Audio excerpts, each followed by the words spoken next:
ആ അഫാന്റെ അച്ഛന് പോലും അറിയില്ല ഇത്രയും പ്രശ്നമുണ്ടല്ലേ, ഇത്രയും കടങ്ങളുണ്ടെന്നുള്ളത്. എന്നിട്ടും അഫാൻ അതൊക്കെ ഉള്ളിൽ കൊണ്ടുകൊണ്ട് അഫാൻ അത് വീട്ടുകാരെ സഹായിച്ചു. എന്നിട്ട് ശീതളപാനീയത്തിൽ എലിവേഷൻ കലക്കി കുടിച്ചു. അതായത് ശീതളപാനീയത്തിൽ, അല്ലാതെ ഇത്രയും പേരെ ചുറ്റിക അടിച്ച് കൊന്നവന് തൂങ്ങി മരിക്കാൻ പേടിയാണ് അത്രയും. അതല്ലെങ്കിൽ ഞരമ്പ് മുറിച്ച് മരിക്കാൻ പേടിയാണ്, ചോര കണ്ടേ തല ഇറങ്ങിയ കുഞ്ഞിനെ. അതുകൊണ്ടാണോ ഈ പറയുന്ന നമ്മുടെ മാന്യനായ അഫാൻ ഇങ്ങനെ ചെയ്യാത്തത്?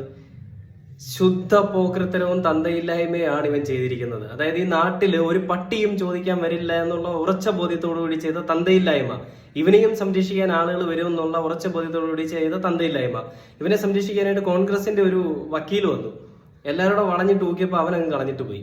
അല്ലെ അവൻ പിടിച്ചവനെ ഇറക്കാനായിട്ട് അവൻ ശ്രമിച്ചേനെ, കുറച്ച് ഇവനെ വക്കാലത്തുമായിട്ട് നിന്നേനെ. അത് പ്രശ്നമായതുകൊണ്ട് അവനങ്ങ് കളഞ്ഞിട്ട് പോയി. എന്നാലും ഇത്രയും തലയിൽ ചകിരിച്ചോറും വെച്ചുകൊണ്ട്, തലച്ചോറിന് വരെ ചകിരിച്ചോറും വെച്ചുകൊണ്ട് നടക്കുന്ന കിഴങ്ങന്മാരാണല്ലോ വക്കീലന്മാരായിട്ട് ഇരിക്കുന്നത് ഓർക്കുമ്പോഴാണ് വിഷമം.